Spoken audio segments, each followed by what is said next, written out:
Muy buenas, querido amigo, querido oyente de Ventana Evangélica Radio. Una semana más con vosotros. Adiós, gracias. Y la verdad es que contento de poder hablar de nuestro Señor, contento de poder hablar de nuestro Dios, un Dios vivo y un Dios real, un Dios de amor, un Dios de misericordia, un Dios de compasión y sobre todo un Dios personal y un Dios que te ama, créelo con todo el corazón. Bueno, pues seguimos hablando, seguimos tratando el tema. Y bueno, la semana pasada estuvimos hablando sobre la Navidad, hablamos cómo el Señor se movía, todas aquellas cosas que acontecieron en ese tiempo tan especial de la Epifanía de nuestro Señor. Y nos propusimos de seguir hablando sobre verdaderamente quién se encarnó en ese niño pequeño que estaba en ese pesebre y luego seguidamente cuál es su ministerio, qué obra realizó. Y seguimos con los mismos colaboradores, seguimos con nuestros amigos y compañeros, nuestro hermano Manuel Pérez. Manolo, bienvenido una semana más. Gracias por invitarme de nuevo a estar aquí en estos medios y poder compartir el mensaje de Jesús y dar la oportunidad a las personas que puedan oír y conocer a Jesús de Nazaret y al mismo Dios que es Jesús. Amén, gloria a Dios. Ricardo, bienvenido, hombre. Buenos días a todos. Pues es un privilegio para mí compartir la palabra de Dios. Para que aquellos que no leen la palabra de Dios puedan conocer un poquito más. En este día hablaremos de la encarnación de Jesucristo y nos gustaría que el público, los radioyentes, conocieran un poco mejor qué es la encarnación de Cristo. Porque efectivamente, ¿no? Porque hablamos sobre la Navidad, como estuvimos todo lo que el significado de esa palabra, el significado de la palabra Belén, de Nazaret, hablamos de la adoración y la verdad es que, bueno, hablamos un programa bastante sacando la importancia de todo lo que rodeó ese nacimiento, ¿no? Pero, ¿quién se encarnó? La pregunta que tenemos por delante. Ricardo, ¿qué me puedes decir? Bueno, se encarnó, Jesucristo ya estaba profetizado por Isaías, que Cristo es la segunda persona de la Trinidad, que es la que se encarnó. Entonces, yo quiero compartir con los radioyentes la necesidad que había de esta encarnación del Cristo. Entonces, me gustaría que aquellos que tuvieran Biblia, que fueran a 1 Corintios 15, 45 al 47, dice la palabra de Dios, a colación de la necesidad de la encarnación, dice que Cristo es el postrer Adán. Fue hecho, dice la palabra de Dios, 1 Corintios 15, 45, fue hecho el primer hombre, Adán, alma viviente. Dice, y el postrer Adán, espíritu vivificante. El primer hombre, que es Adán, es de la tierra terrenal. El segundo hombre, que es el Señor, es del cielo. El primer Adán, ¿qué pasó? Cometió transgresión de los mandamientos de Dios que le dio en el Edén. Entonces, y por esa causa, esta transgresión murió espiritualmente. Al pecar, este hombre murió, al igual que Eva, por lo cual entró.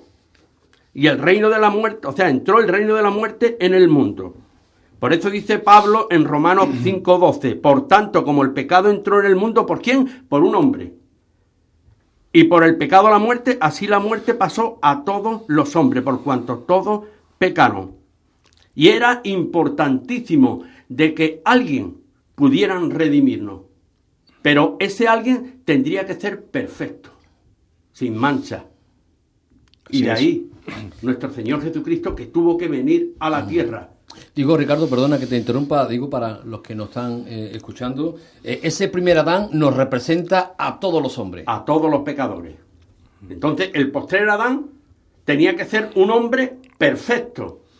Y en el mundo todos sabemos que nadie hay perfecto, no hay justo ni aun uno. Entonces, Dios, porque ya dice la palabra de Dios, en el principio ya era, Él siempre ha existido, Jesucristo siempre ha existido, la segunda persona de la Trinidad, y es el que Dios mismo envió a su Hijo a hacerse carne, a habitar entre nosotros. Entonces, por eso dice, no marcharon bien para Adán, pero Dios no le tomó por sorpresa esto. Él ya lo tenía de antemano. Sabemos que la palabra Adán significa hombre y el postrer Adán tenía que ser hombre, forzosamente. Entonces, pero no podía descender directamente del hombre, porque en tal caso sería otro hombre pecador. Un hombre pecador no podría redimir, tendría que ser perfecto. Por eso, el primero, desobediente y pecador, por esa razón, cuando el primer Adán pecó, Dios prometió que vendría el postrer Adán. Pero no vendría de la simiente de Adán, sino la simiente que dice de la mujer. Ya tenemos una profecía en Génesis 3.15 que dice, en Génesis 3.15, el Señor Dios dijo a la serpiente, o sea, al diablo, como sigue, y pondré enemistad que entre ti y la mujer, entre tu simiente y la simiente suya, la simiente, porque no podría venir de la simiente del hombre, puesto que hubiera sido pecador, si hubiera sido nacido de José. Entonces, la palabra dice, simiente, ¿de quién? De la mujer, no del hombre. Y por eso, él fue, ¿cómo? Encarnado, por obra y gracia del Espíritu Santo, de Dios mismo. Es la única manera de poder redimirnos. Tendría que ser alguien que pudiera cumplir la ley de Dios. Desde Adán hasta nuestros días, nadie ha cumplido la ley de Dios. Ni puede, porque es imposible. Ya el apóstol Pablo lo dice en Romanos, que ningún ser humano será justificado por las obras de la ley. Entonces, para esto vino Cristo, para cumplir la ley. Amén. El único que la cumplió. Amén. Por esto, el postrer Adán es de la simiente de la mujer y no del hombre. Jesucristo no viene de la simiente del hombre, viene de la simiente de Dios. Es diferente, y Dios es perfecto. Y Dios es justo. Por esto fue engendrado en el seno de María, no por ningún hombre, sino por el Espíritu Santo. Tenía que ser hombre para salvar al hombre pecador, pero tenía que ser un hombre sin pecado. Por esto, Él es perfecto. Él es el único ser inmaculado, el único que podía redimir a la humanidad. Así es. Y llevó a cabo la ley de Dios. Por eso dice el apóstol Juan, dice, y aquel verbo, la palabra, se hizo carne. ¿Y habitó dónde? Entre nosotros. Él habitó, el verbo, el Dios vivo. Porque el verbo es Dios. Hablando de la simiente, Ricardo, ya... La simiente de la mujer. Exactamente, por eso la palabra ya nos dice, ¿no? Precisamente que creo que en Gálatas, ¿no? Cuando dice, y en tu simiente serán benditas todas las familias de la tierra. También ahí está. A Abraham también hubo una promesa. Ahí está. Ya Abraham ya está profetizando esa venida de Cristo y cómo todas las familias o todas las naciones de la tierra también nos habla, serán benditas, bendecidas en Cristo Jesús. Era necesario. Por eso muchas veces no paramos, ¿no? de estos micrófonos, ¿no? De decir, ¿no? De que si quiere que tu familia sea bendecida, sea bendita, que se acerquen al Señor, que busquen al Señor, que busquen a Cristo, porque su familia, su casa, su vida puede ser que bendecida. Es verdad, de ahí la necesidad de esta encarnación de Dios. El que se encarna es Dios mismo. Porque cuando uno leemos los textos del Antiguo Testamento, Cristo ya estaba, preexistía, ya Cristo estaba en el mundo, ya Cristo anteriormente, antes de encarnarse de María, Jesucristo se manifestaba en forma humana, en forma de varón, que fue visto, oído, tocado, adorado, que es el ángel del Señor. En algunas Biblias católicas viene el ángel de Yahvé. En otras Biblias viene el ángel de Jehová. Y el ángel del Señor. Es igual. Es único. Este ángel es único. No es un ángel más. Por eso dice el ángel del Señor. Y tenemos textos, si después nos da tiempo, vamos a ver los textos claros, cómo se identifica ese ángel del Señor con el mismo Jesucristo, antes de venir a la tierra. Ya lo vemos por ejemplo, en Manoa y su mujer, cuando Sansón, que fueron los padres de Sansón, que el ángel del Señor se le aparece a esta mujer y le dice que iba a concebir un niño. Y ellos le preguntan, el marido Manoa le pregunta al ángel del Señor, ¿cómo será esto?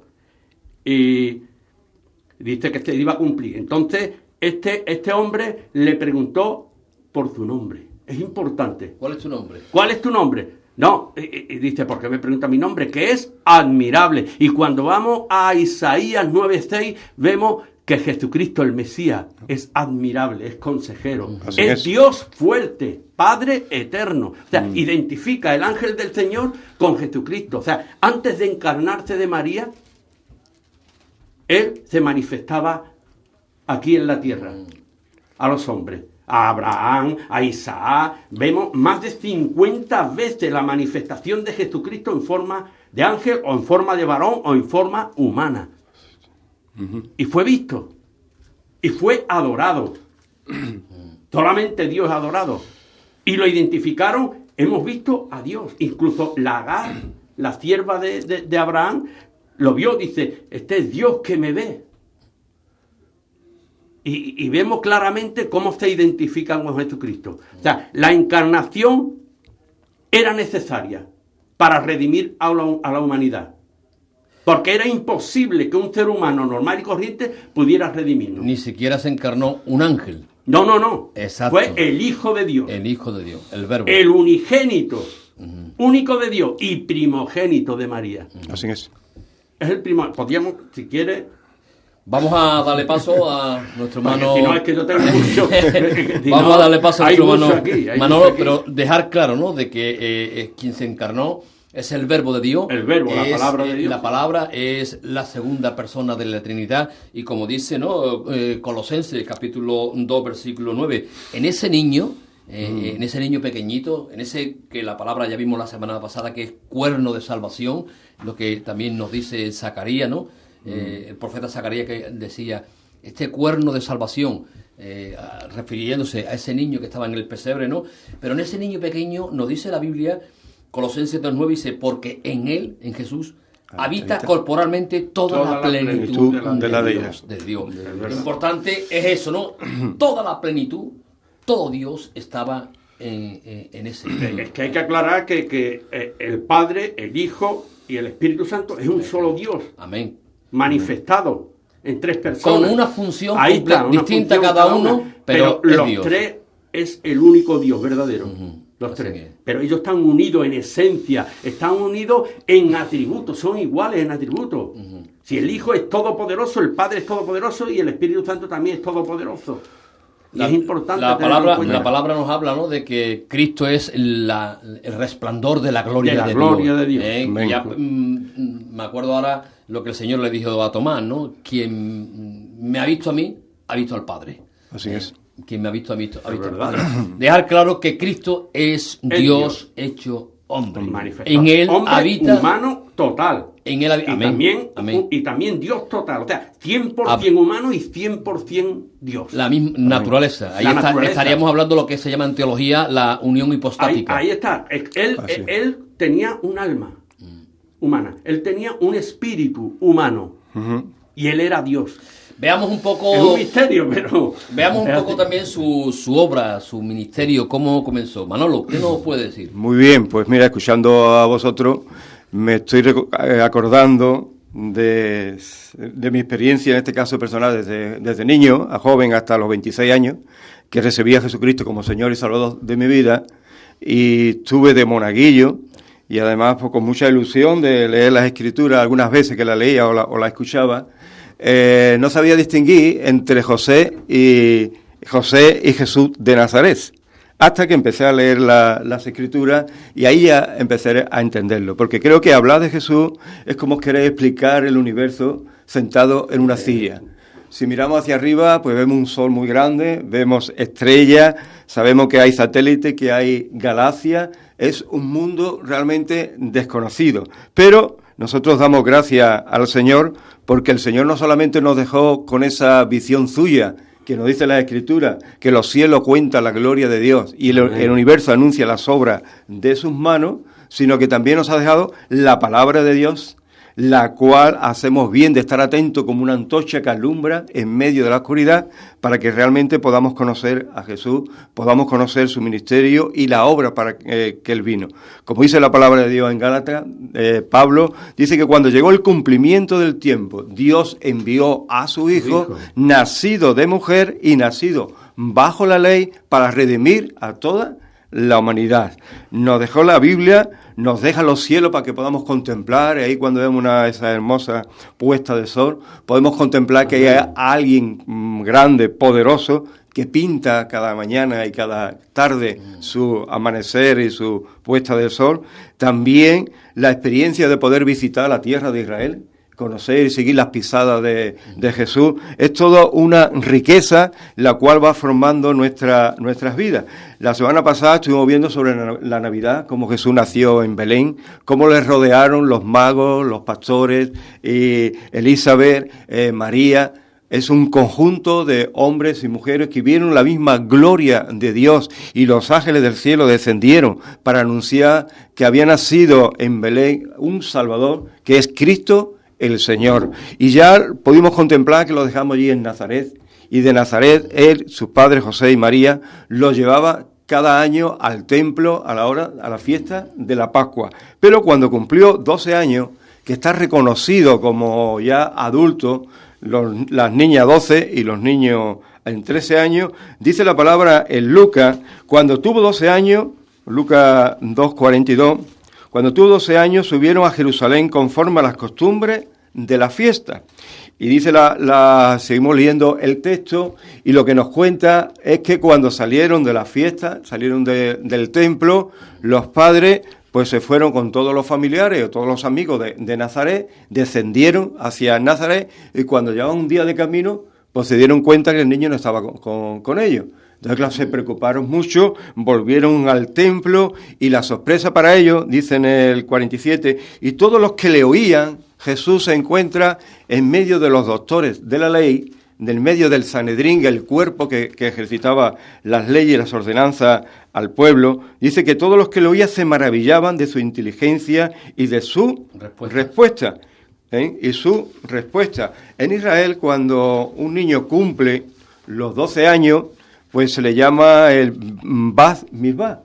Los niños desde los 5 años comienzan a estudiar la Torá. Algunos dicen desde que el niño ya tiene 2 o 3 años, que entiende un poco, ya empieza a leerle la Torá para que el niño se familiarice con las escrituras, con la palabra de Dios. A los 10 años estudia la Misná. La Misná es una ley del segundo siglo que recoge pues todo el testimonio oral y todo el testimonio escrito de las interpretaciones de la palabra de Dios. Y pues hasta a los 12 años, en este caso, pues se cumple lo que es el Bat Mitzvah. Es elegible, el niño es elegible para leer la Torá, es decir, en la sinagoga, porque hay que hacer una diferencia entre lo que es la sinagoga y el templo. El templo, en Israel solamente hay un templo, pero en la sinagoga hay muchas sinagogas, y en la sinagoga comparten todo. Y a los 12 años el niño ya empieza a leer, y no solamente lee una porción de la Torá, sino que tiene que explicarla.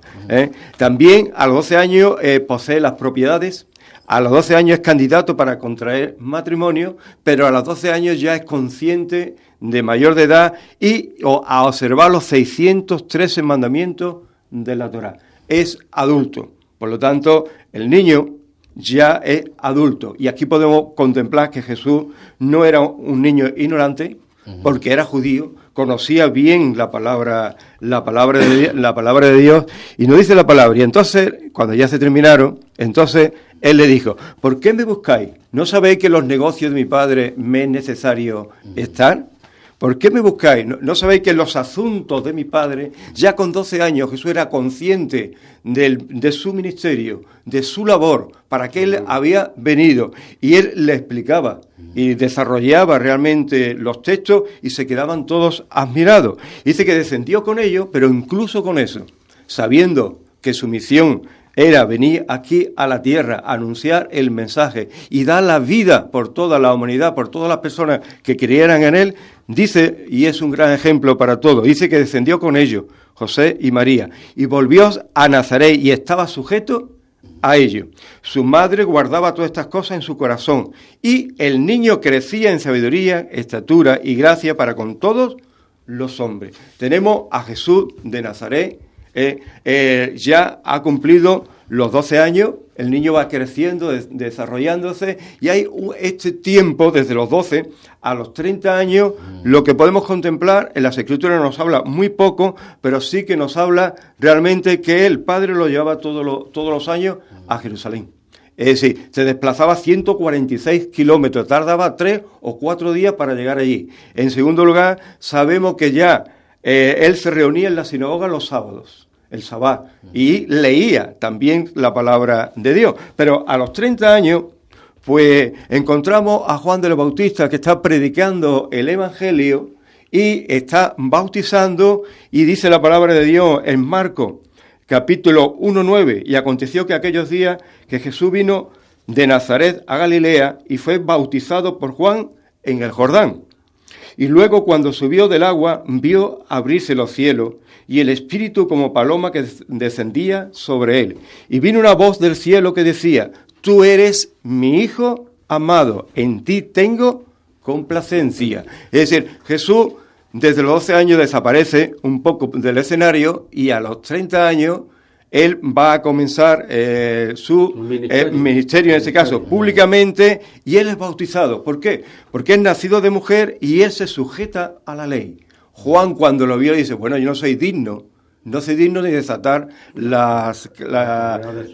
de su calzado, pero él se sometió a eso, fue bautizado. Sí. Que permíteme que te diga, y es un poco lo que hablábamos también la semana pasada, ¿no? Sí. Que nada es al azar y nada se hace así porque así, sino porque a los 30 años. Porque los sacerdotes en Jerusalén comenzaban el ministerio, la clase sacerdotal de los levitas, que eran los encargados de todo el templo, de todo el santoral que tenían, tanto en el templo como en el tabernáculo también, evidentemente, comenzaban el ministerio a la edad de 30 años. O sea que el Señor se sujeta también a comenzar su ministerio a la edad de 30 años. No solamente se somete o se sujeta, como vemos en la palabra de Dios, que fue bautizado a los 30 años, sino que también se somete también como a un ritual que se llevaba en los grupos religiosos de aquella época, como eran los esenios. Los esenios tienen que estar un año de prueba, un año antes de entrar a pertenecer a la comunidad de los esenios. Y Jesús, después del bautismo, pues no salió ahí a predicar por todos los sitios, sino que entró una especie de prueba a sí misma. Y él no iba a entrar en ninguna comunidad, sino que iba a hacer su ministerio públicamente. Y todo Israel iba a escuchar la palabra de Dios. Y dice que en Marcos capítulo 1:12, seguimos, y luego el Espíritu le impulsó al desierto, y estuvo allí en el desierto 40 días y 40 noches sin comer nada. Y era tentado por Satanás, y estaba con la fiera, y los ángeles le servían. Sí. Es la segunda parte donde Jesús se somete a esa prueba de encontrarse realmente solo, con 40 días de ayuno y 40 días de sin comer nada, de noche y de día, en el desierto de Judá, que está muy cerca de allí de Nazaret, y es tentado. Es tentado porque cuando tiene hambre, el enemigo le presenta pan para que pudiera comer. Y él dijo que no solamente de pan vivirá el hombre, sino de toda palabra que sale de la boca de Dios. Es decir, la palabra de vida, y más adelante, como estuvimos hablando, él se convierte como el pan de vida. Y dice la Escritura que una vez que salió del desierto, que fue tentado y fue vencido todas esas tentaciones, él, dice la palabra, que él, después, en el 14, después después que Juan fue encarcelado, Jesús vino a Galilea predicando el Evangelio del reino de Dios, diciendo: el tiempo se ha cumplido, el reino de Dios se ha acercado, arrepentido y creer en el Evangelio. Jesús es bautizado, Jesús es llevado al desierto por el Espíritu, dice las Escrituras, él soporta las tentaciones, sale vencedor, ahora los ángeles le ayuda, le sirve y comienza su ministerio. Su ministerio lo comienza, como estuvimos hablando, a los 30 años, va por todas las regiones de Galilea, y hay que saber que en Israel hay 3 partes. Una que es la parte de Judá, donde se encuentra Jerusalén, está la parte de Samaria, están los samaritanos, aquellos hombres que vinieron de otros pueblos y se establecieron allí, y que al final se hicieron como judíos, pero que realmente no eran judíos. Y está la parte de Galilea, donde Jesús nació, bueno, en Belén, pero donde Jesús se crió y desarrolló una gran parte de su ministerio. Y ahí dice, el tiempo se ha cumplido, el reino de Dios se ha acercado, arrepentido y creer en el Evangelio. Es importante, Manolo, lo que estás comentando, ¿no? Porque ese ministerio que comienza a los 30 años y va a bautizarse, recibe el Espíritu Santo. Es importantísimo ver cuando se está bautizando, ¿no?, la confirmación del Padre, ¿no? Vemos que los cielos se abren y está mi hijo amado. Que dice lo que complacencia. Exacto, ¿no? Cuando la voz del cielo, este es mi hijo amado en el cual tengo complacencia. Y dice algo importante, a él oí. A él oí. Yo creo que tenemos que tanto anteriormente como hoy en día, el hombre de hoy en día tiene que escuchar la voz del Hijo de Dios. Amén. Manolo. Pues sí, pues lo dejamos predicando, que iba por todos los sitios predicando el Evangelio, iba a su ciudad, la ciudad que estaba acostumbrado a oírlo desde los 12 años hasta los 30 años, la habían oído muchas veces leer los pasajes de la Torá, como los salmos, los profetas, la ley, los mandamientos y las explicaciones. Y él llegó a la sinagoga y le tocó leer un pasaje de Isaías, donde dice que el Espíritu del Señor está sobre mí, el Espíritu, y que esta profecía se ha cumplido. Lo compartiremos un poquito más adelante, pero quiero resaltar este detalle, que cuando él dijo que esta profecía se había cumplido, empieza a hablar y a explicar el texto, y al final se confirma realmente que se había cumplido en ese momento, en su misma persona. Todos los que estaban allí se airaron y los llevaron a una especie de monte o precipicio y los querían tirar abajo. Y dice que él pasó por medio de ellos y se fue. Manolo, una pregunta. Por eso el Señor, antes tú leías, ¿no?, cuando dice arrepentió porque el tiempo se ha cumplido. Ahí refiriéndose a esa profecía. Isaías 61. Estaba cumpliéndose delante de sus propias caras. Exactamente. Delante de... Cumplimiento de la palabra, cumplimiento de la profecía. Como allí en su pueblo, a sus amigos y a las personas más acercadas no recibieron la palabra, él se va a Capernaum. Capernaum está en la parte de Galilea, arriba del mar de Galilea, en el norte. Es un lugar muy bonito que todavía existe hoy día, y establece su casa. Se establece su cuartel, como podemos decir. Y cuando él llega allí a Capernaum, realmente, y la gente sabe que Jesús está allí en Capernaum, en su casa, pues se acumula una multitud de gente.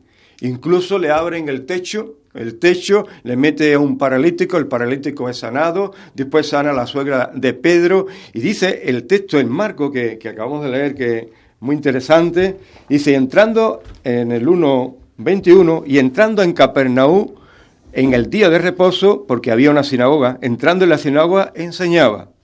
Y se admiraban de su doctrina porque les enseñaba como quien tiene autoridad y no como los escribas.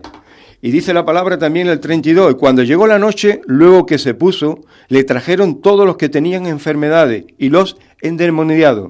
Y toda la ciudad se agolpó a la puerta y sanó a muchos que estaban enfermos de diversas enfermedades. Podemos contemplar que cuando Jesús está en Capernaum, toda la gente se le acumula porque ya su fama se había extendido por toda Samaria y por toda Galilea, y ellos querían comprobar que Jesús no era un predicador más, que no era un profeta más, sino que les acompañaba a la predicación, a su doctrina, que era mayor que incluso que todos los fariseos, que conocía bien la palabra de Dios.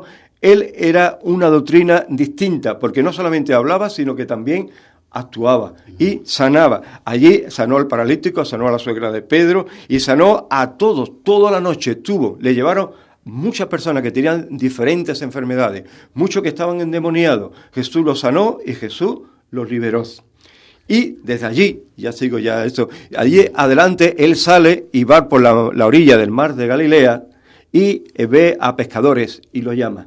Y llama a 12 hombres para que le sigan.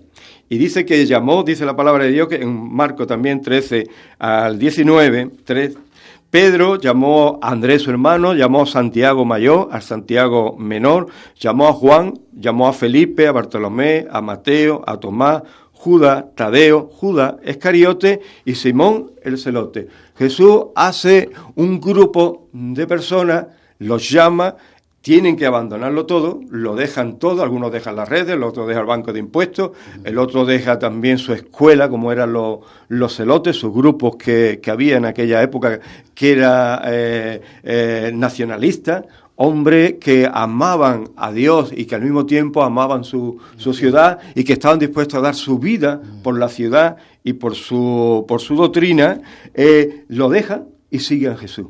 Jesús cautivaba los corazones con su mirada, con su palabra tierna, eficaz, dulce y cautivadora, atraía a estas personas, de tal manera que lo dejaron todo y le siguieron. Y le siguieron por todos los contornos de Galilea, de Samaria y de Judea. Gloria a Dios, la verdad es que es maravilloso, ¿no? Ver ese... y Manolo, gracias, ¿no? Por ese recorrido, ¿no? Desde que el Señor comienza su ministerio siendo un niño, y ya siendo un niño se veía esa sabiedad que el Señor tenía en la palabra, y se maravillaban todos los que rodeaban al Señor. Y es curioso cuando hablaba el hermano del hambre, que pasó hambre en el desierto, y a colación de esto, él era el pan de vida. Y pasó hambre. Amén. Vemos la humanidad de Cristo, Dios pasando hambre.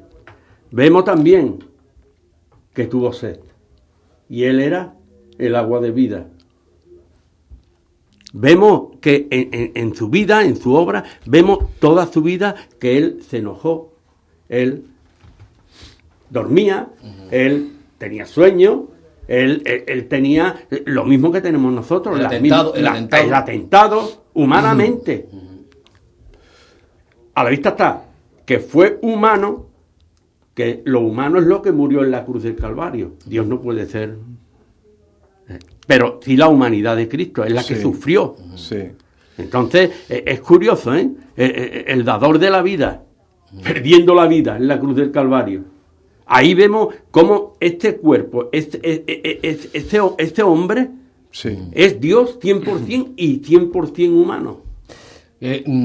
Manolo nos ha desarrollado esa humanidad, el ministerio como hombre. Sí, natural, un hombre normal y corriente. Y es verdad. Y además que él en esa humanidad lo que quería es manifestar a ¿quién? Al Padre.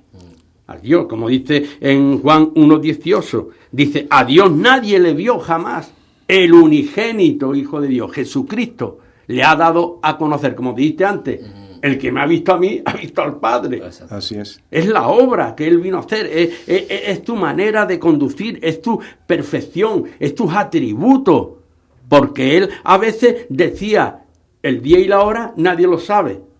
Sin embargo, en otros textos dice, Señor, tú sabes todas las cosas, como Dios sabía todas las cosas, pero como humano se autolimitó. Él se limitaba. Y es importante entender que Jesucristo era humano 100% y Dios a la vez. Él conocía, era todopoderoso. Él tenía el poder, él era la luz del mundo. Amén. Nadie da al Padre si no es por Él. Él es el camino, la verdad y la vida. Es el único que nos demostró su deidad. ¿Por qué? Por su obra, sus milagros, sus maravillas. Amén. Y el hombre tiene que entender esto, de que Él vino para algo aquí. Él vino para morir en nuestro lugar. Él, como decíamos antes, el postrer Adán. Amén. El hombre perfecto, porque tenía que ser un hombre perfecto, justo, para morir en nuestro lugar. Sí. Por esto, él era el sustituto. Hay un jefe de una tribu, para que entienda bien los radioyentes, lo que es el sustituto. El justo por los injustos. Él murió en nuestro lugar. Todos somos pecadores, todos estábamos destituidos de la gloria de Dios. Y Él vino a morir en nuestro lugar, a dar su vida en rescate por muchos. Entonces, esto que ocurrió en África, un jefe, y así lo van a entender bien todo el mundo, Sí. este jefe de una tribu era un hombre que amaba la justicia, y un día en su pueblo, en su poblado, los llama uno de los que vivían allí en el poblado: jefe, han robado en el poblado. Y este hombre dice: si lo cogéis, hay que darle 11 latigazos. Pasa el tiempo: jefe, que siguen robando. Dice: denle, si lo cogéis, 39 latigazos. O sea, barazo. Y pasó cerca de un mes: jefe, hemos cogido al ladrón. Y ya sabe la sentencia: un hombre, un jefe que era amado por el pueblo. Y cuando veas quién la ha cogido, dice: ¿quién te cree que es el ratero? Tu anciana madre. Y este hombre, ocurrió en África, este hombre dijo: no, los 39 latigazos. Y él sabía que su madre anciana no iba a resistir ni uno. Y este hombre empezó a llorar cuando vio a la madre, la amarraron en el árbol para darle los latigazos. Este hombre no pudo aguantar más y fue corriendo, abrazó a su madre y dijo: pegármelo a mí. El justo por los injustos. Esto es lo que hizo Cristo por nosotros. Así fue. El justo por los injustos. El hombre dice que estuvo a punto hasta de morir, porque era grande, era fuerte. Pero ese hombre amaba la justicia. Amén. Y Dios nos amaba a nosotros de tal manera, como dice Así es. en Juan, de tal manera amó Dios al mundo que ha dado a su Hijo unigénito, para que todo que en Él crea no se pierda, mas tenga la vida eterna. Él vino y recibió toda la ira del Padre. El Padre cargó el pecado de todos nosotros. Así es, sí. Y ahí en la cruz pagó. Y nosotros lo que tenemos que hacer es creer lo que Él hizo en la cruz del Calvario por cada uno de nosotros. Aceptar, porque sabemos que la religión nos salva. El apóstol Pedro dice en Hechos de los Apóstoles 4:12 que en ningún otro hay salvación, solamente en Cristo. Él es perfecto. Amén. La religión nos salva, los hombres nos salvan, Cristo es el que salva. Amén. Y es un regalo que Dios nos da. El regalo más grande de la humanidad es nuestro Señor Jesucristo. Así es. Y para eso vino a morir en nuestro lugar. ¿Por qué? Porque nos amaba. Yo creo que tú estás reflejando, Ricardo, aunque con otras palabras, evidentemente, pero está reflejando lo que el profeta Isaías, ¿no? Volviendo al profeta Ahí Isaías, está. nos dice, ¿no? Y permitidme que lo Sí. lea y le damos paso a nuestro hermano Manolo. Cuando dice Isaías 53, ¿no? Versículo 4 comienza, dice: ciertamente llevó él nuestras enfermedades y sufrió nuestros dolores, y nosotros le tuvimos por azotado y por herido de Dios. Mas él herido fue por nuestras rebeliones, molido por nuestros pecados, el castigo de nuestra paz Amén. fue sobre él, y por su llaga fuimos Amén. nosotros curados. Nosotros no descarriamos como ovejas, cada cual se apartó por su camino, mas el Señor cargó en él el pecado de todos nosotros. Angustiado él y afligido, no abrió su boca. Como cordero fue llevado al matadero, y como oveja delante de sus trasquiladores enmudeció y no abrió su cárcel. Amén. Por cárcel y por juicio fue quitado, y su generación, ¿quién la contará? Porque fue cortado de la tierra de los vivientes, y por la rebelión de mi pueblo fue herido. Y se dispuso con los impíos su sepultura, mas Amén. con los ricos fue en su muerte. Aunque nunca hizo maldad, ni hubo engaño en su boca. Con todo eso el Señor quiso quebrantarlo, sujetándole a padecimiento, y cuando haya puesto su vida en expiación por el pecado, verá linaje, vivirá por largos días, y la voluntad Amén. del Señor será en su mano prosperada. Amén. Verá el fruto de la aflicción de su alma, y quedará por su conocimiento. Justificará a mi siervo justo a mucho, y llevará las iniquidades de ellos. Por tanto, yo le daré parte con los grandes, y con los fuertes repartirá despojo, por cuanto derramó su vida hasta la muerte, y fue contado con los pecadores, habiendo él llevado el pecado de muchos y orado por los transgresores. Maravilloso, ¿no, Manolo? Amén. Maravilloso. Amén. Este es nuestro Amén. Dios, este es Jesucristo. Amén. Es lo que tú estabas Este es comentando. explicando. Todo lo que el Señor hizo en nuestro lugar. Amén. El Cordero de Dios que Así, quita el pecado del mundo. Del mundo, Del claro, mundo. éramos culpables. Así es. Jesús se hace hombre, Dios se hace hombre en la persona de Jesucristo. Nace, como hemos visto, en Belén como un niño, se desarrolla su ministerio, llega a los 13 años, agrupa a un grupo de personas para predicar su mensaje y vivía en Israel, donde no era fácil porque había muchos grupos religiosos, había muchos profetas que profetizaban, porque era el tiempo se había cumplido y no solamente Jesús empezó a predicar el evangelio en aquellas tierras, en aquellos lugares, sino que había otros mensajes, otros profetas, otras religiones, como hoy día lo hay también, y seguro que tú estás oyendo en esta mañana dirás, bueno, pues uno más de todo. Pero queremos decirte que Jesús no es una religión, sino que Jesús es una experiencia personal, como estamos explicando en esta mañana. Su mensaje era muy distinto, todo se admiraba de su doctrina, y dice que Jesús ahí con los 12 hombres iban por todos los sitios predicando el Evangelio, un Evangelio que lo que significa es una buena noticia, y la buena noticia es que Dios te ama, que tiene un propósito para contigo, darte la salvación y la vida eterna. Pero Él extendió este mensaje de forma de no solamente con palabras, sino con sanidades. Él hablaba y la palabra se hacía carne. La palabra entraba, paralíticos, leprosos, ciegos, pudieron contemplar la majestad del Hijo de Dios. Aquellos oídos que le oían eran vueltos a poder oír. Aquellos ciegos que le oían contemplaban la vista de nuevo. Los leprosos que estaban todos veían realmente la sanidad, la limpieza en su cuerpo. Los paralíticos que estaban atados realmente a su invalidez, ellos saltaban y alababan y glorificaban al Señor. Los endemoniados que estaban atados a los demonios eran liberados por el poder de Jesucristo. Pero no solamente esa parte, sino también hacía milagros, multiplicaba los panes y los peces, resucitaba a los muertos, anduvo por el mar. Jesús no solamente hablaba, y muchos no le querían. Y Jesús le decía, mira, si no creéis por mi palabra, las obras que yo hago dan testimonio de mí. Jesús era Dios, Jesús es Dios, el Hijo de Dios, pero Jesús era un maestro excepcional, un maestro extraordinario, con sus palabras suaves y profundas, cautivaba a la gente y le seguían multitudes. Sus enseñanzas eran sencillas porque utilizaba la naturaleza, los cielos, la tierra. Yo soy la vid, vosotros los pámpanos, los lirios de los campos. La enseñanza era tan sencilla que todo el mundo entendía, a través de las parábolas, a través de las preguntas, a través de los casos, a través de los símiles, de las metáforas.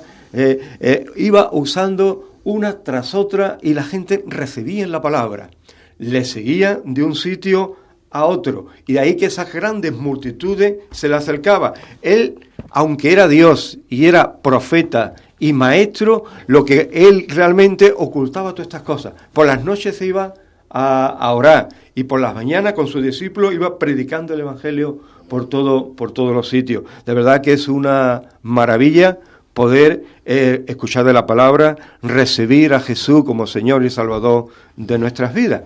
Ahí.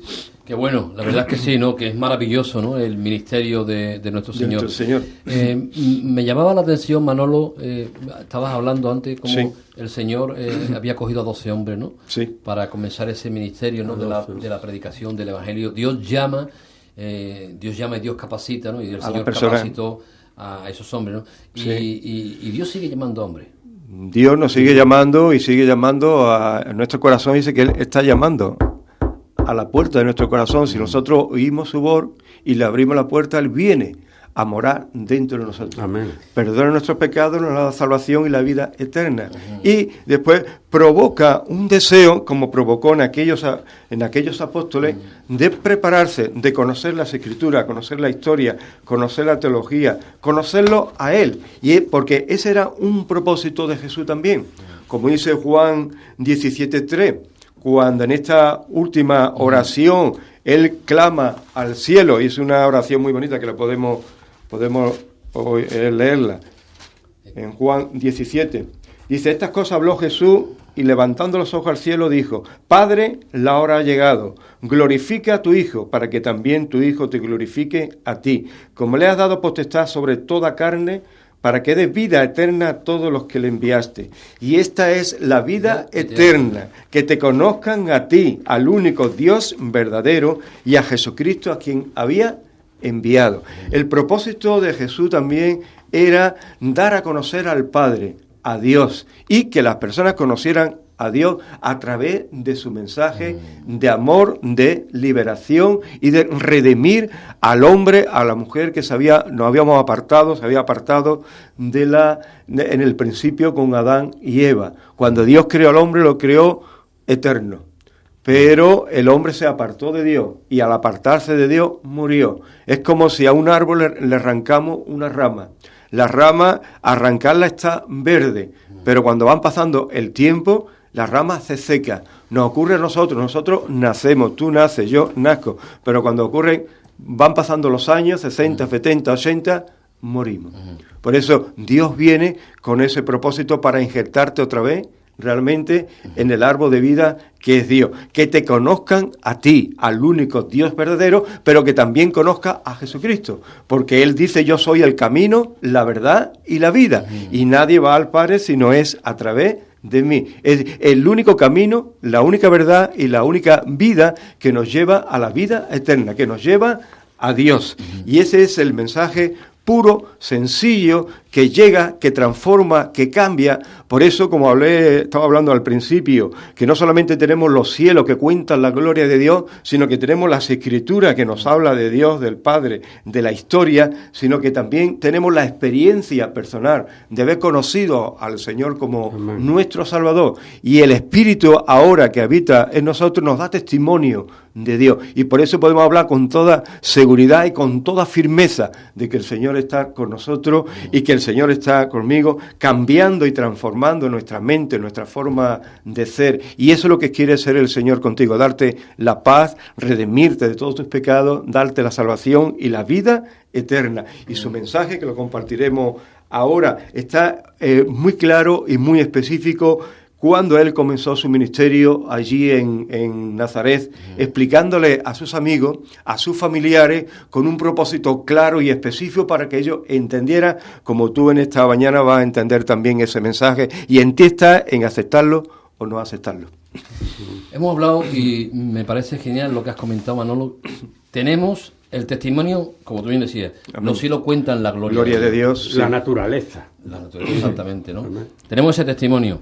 Amén. Tenemos el testimonio de la palabra. De la palabra. Exactamente.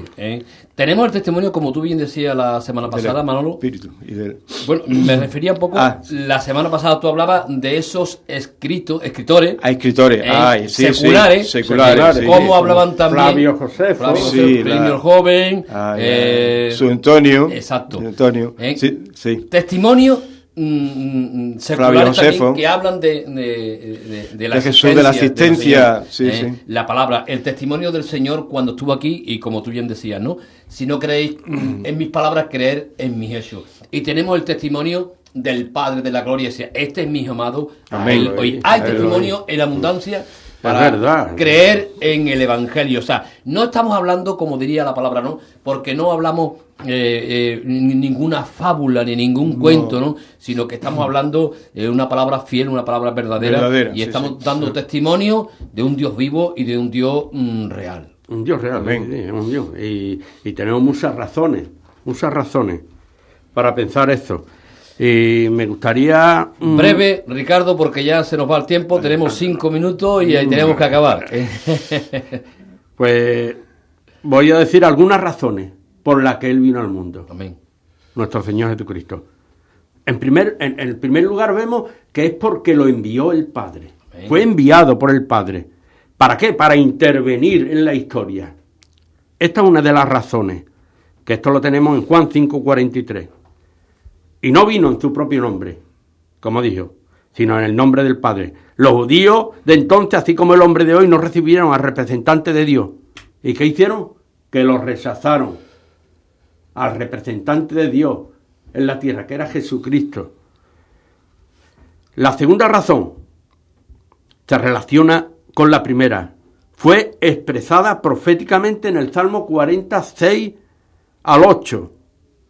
Otra razón para la visita de Cristo a la tierra fue una necesidad. Era necesario que Cristo viniera a la tierra. Amén. La ley de Dios había sido quebrantada por el hombre. Y esta justicia, santidad, perfección que caracterizan al Padre necesitaba ser vindicada. Ningún hombre podía hacerlo. Porque, como dijimos antes, no había justo ni aún uno. Por cuanto todos pecaron, todos están destituidos de la gloria de Dios. Por esto tenía que encarnarse Dios mismo, el único ser perfecto. Es imposible de que un hombre pecador nos pudiera redimir. Y esto es importante tener en cuenta. El justo por los injustos cumplió al dedillo todas las perfecciones de la ley. La cuarta razón de la venida de Jesucristo al mundo debe poner al hombre a temblar. ¿Por qué? Porque dijo Jesús, para juicio he venido yo a este mundo, para que los que no ven, vean, y los que ven, sean cegados. Juan 9:39. Esto es una sentencia, esto es un aviso solemne. El que cree que se saldrá con la suya, porque puede vivir como le da la gana, en pecado, la tiene claro. Porque se tiene que encontrar un día con Jesucristo. Y es importante que tengan en cuenta esto. La otra razón para la venida de Cristo al mundo fue traer luz en este mundo que está en tinieblas. Este mundo está en tinieblas y necesita la luz. Él dijo, yo soy la luz del mundo. No solo esto, él dijo, yo soy el camino, la verdad y la vida. Amén. Y nadie va al Padre si no es por él. Él es el camino. Es él la luz del mundo a la cual debemos de seguir. Por eso tenemos la palabra profética más segura, que es la Biblia, la tenemos ahí, que es lumbrera, ¿qué? Como dice el Salmo 119, 105. Nuestro camino. Ahí está, lumbrera, la que nos alumbra nuestras tinieblas, porque el ser humano está en tinieblas. Y para eso vino Cristo, para darnos luz. Otra razón de la llegada de Cristo aquí a la familia humana es para que el hombre tenga vida. Juan 10:10, vida en abundancia. El Señor vino aquí para bendecirnos. Y hay muchos que hoy en día todavía lo rechazan. Y es importante tener en cuenta que Él vino para bendecir al género humano. Él vino a la tierra. Amén. Y termino con esta última razón, porque hay muchos. El Hijo del Hombre vino a buscar y a salvar, ¿qué? Lo que estaba perdido. Estaba perdido. Todos estamos perdidos en nuestros delitos y pecados. Y entonces Él vino a darnos salvación y vida eterna. Como dije antes, como el sustituto. Amén. Amén. El justo por los injustos. Amén. Manolo, brevemente. Nos queda poco tiempo. Sí, muy breve. Bueno, el mensaje constituía, era el núcleo del mensaje, lo compartió en la sinagoga de Galilea. Yo he venido a sanar los quebrantados de corazón, a dar libertad a los cautivos, a rescatar a los oprimidos y dar vista a los ciegos. Quizás tú te encuentres en esta mañana con tu corazón roto, herido, frustrado, partido por cualquier circunstancia de muerte de un ser querido, de una separación, de una traición. Jesús viene a sanar ese corazón y quiere sanarte el corazón. También a dar libertad a los cautivos si te encuentras preso, prisionero por cualquier vicio de alcohol, de droga, de juego de azar, de compras compulsivas, de adicciones. Jesús viene para liberarte, solamente tú tienes que abrir tu corazón y tus cadenas caerán de tus manos. También viene a rescatar a los oprimidos, a los esclavos. Jesús ha venido para dar vida y vida sobreabundantemente. Jesús ha venido también para salvarnos. Y ahí con el texto que te quiero dejar esta mañana, que es el núcleo de la Escritura, que de tal manera amó Dios al mundo, que de tal manera te ama Dios a ti, que ha dado a su Hijo unigénito, para que si tú crees ahora y en estos momentos y abres tu corazón, dice la palabra que Él te perdona tus pecados, que te da la salvación y la vida eterna. Recíbelo como Señor y Salvador. Y verás realmente que esto no es una religión, que no es un cuento ni una fábula, sino que el Hijo de Dios, el Altísimo, el Eterno, el Poderoso, viene para limpiar, sanar y liberarte, darte la salvación y la paz a tu corazón. Que Dios te bendiga mucho, Antonio. Amén. Gloria a Dios. Pues Ricardo, Nada. Manolo, gracias por estar Gloria a Dios. estas semanas con nosotros aquí en Ventana Evangélica Radio, con estos micrófonos. Gracias. Y Amén. gracias por compartir del Evangelio, compartir del Señor y sacar la riqueza que hay en su Amén, amén. Desearos lo Amén. mejor, desearos que el Señor os bendiga y esa feliz Navidad también para cada uno de vosotros. Amén. Amén. Igualmente, igualmente. Y bueno, yo quiero terminar con un versículo de esa manifestación de nuestro Señor, ¿no? Terminar para los oyentes, ¿no? Dice en la palabra, dice en la segunda carta de Timoteo, en el capítulo 1, versículo dice, pero ahora ha sido manifestada por la aparición de nuestro Salvador Jesucristo, el cual quitó la muerte y sacó a la luz la vida y la inmortalidad por el Evangelio. Amén. Hay luz en Cristo y hay Amén. inmortalidad por el Evangelio que se predica desde estos Amén. micrófonos. Pues querido amigo, querido Amén. oyente de Ventana Evangélica Radio, gracias por estar con nosotros, desearos lo mejor, feliz Navidad y que Dios os bendiga Amén. grandemente. Amén. Que Dios Dios os bendiga a todos.